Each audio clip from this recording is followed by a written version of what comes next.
पापा के पास कोई और शर्ट पैंट नहीं है क्या? जब से देख रहा हूँ यही 2-3 जोड़े कपड़े लटकाए रहते हैं। स्कूल से आकर सीधा माँ को शिकायत सुनाने लगता है। क्या हुआ? आज फिर किसी ने पापा पर कमेंट कर दिया क्या?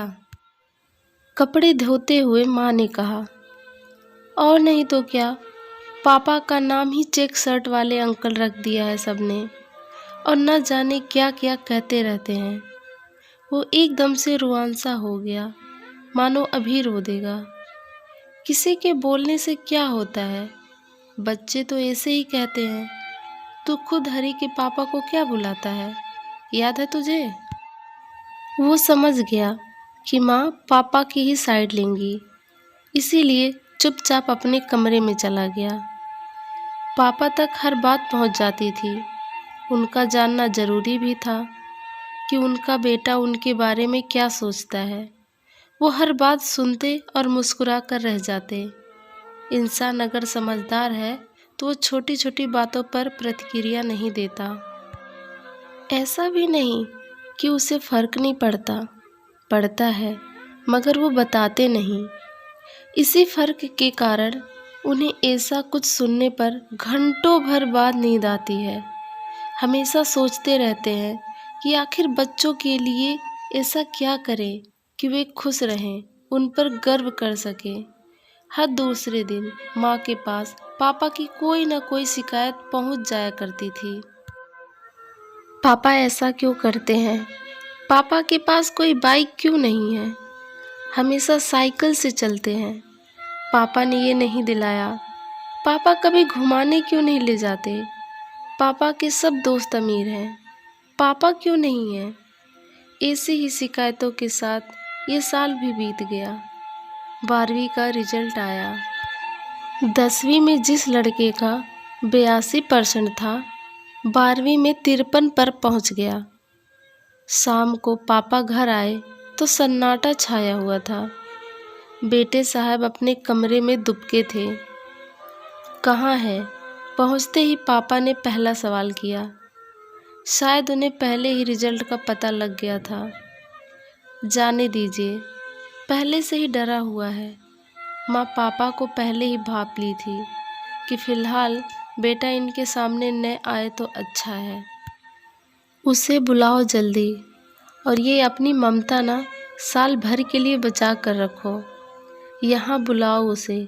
अगर हम कमरे में चले गए तो आज उसका हाथ पैर तोड़ देंगे। माँ समझ गई कि इनका गुस्सा तूफान बन चुका है।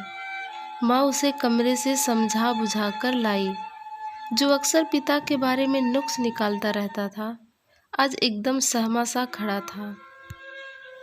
पापा ने उसे एक बार ऊपर से नीचे तक देखा। तो फिर बताओ, इतने कम नंबर किस वजह से आए? कहीं इसलिए तो नहीं कि मेरे पास 3 जोड़ी कपड़े हैं, या फिर मैं इस ज़माने में साइकिल से चलता हूँ, या फिर मैं अमीर नहीं हूँ सबकी तरह, इस वजह से नंबर काट लिए गए? पापा के इन तानों को सुनकर बेटे ने माँ की तरफ देखा और फिर सिर झुका लिया।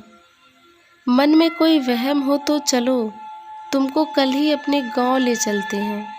वहाँ मिलाते हैं अपने पुराने दोस्तों से। वो लोग तुम्हें बताएंगे कि हम क्या चीज़ थे। महीने का कैलेंडर बाद में बदलता था, मगर हम अपने जूते और कपड़े पहले बदल लेते थे। पूरे ज़िलों में इकलौती राजदूत बाइक थी मेरे पास।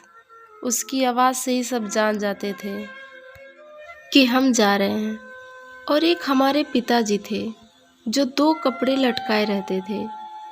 तुम लोगों जितना दिमाग नहीं चलता था हमारा, लेकिन फिर भी सोच लेते थे कि आखिर पैसा रखकर करेंगे क्या जब तन पर अच्छे कपड़े नहीं हैं। बेटे का सिर अभी भी झुका हुआ था। वक्त बदला, हालात भी बदल गए। पिता के मौत के बाद पता चला कि पिता के होते तक ही मौज है, उसके बाद ज़रूरतें पूरी हो जाए वही बहुत है। मेरी किस्मत अच्छी थी कि नौकरी मिल गई। तुम्हारे पैदा होने के बाद समझ आया कि पिताजी 2 जोड़ी कपड़े में कैसे सालों बिता देते थे। ये जो तुम अमीर बच्चों के बीच पढ़ते हुए हमारी पैंट शर्ट पर शर्मिंदगी महसूस करते हो, महंगा फ़ोन चलाते हो, हमेशा नए कपड़े जूते, ये सब इसीलिए है क्योंकि हम सालों से वही 3 जोड़े कपड़े पहन रहे हैं।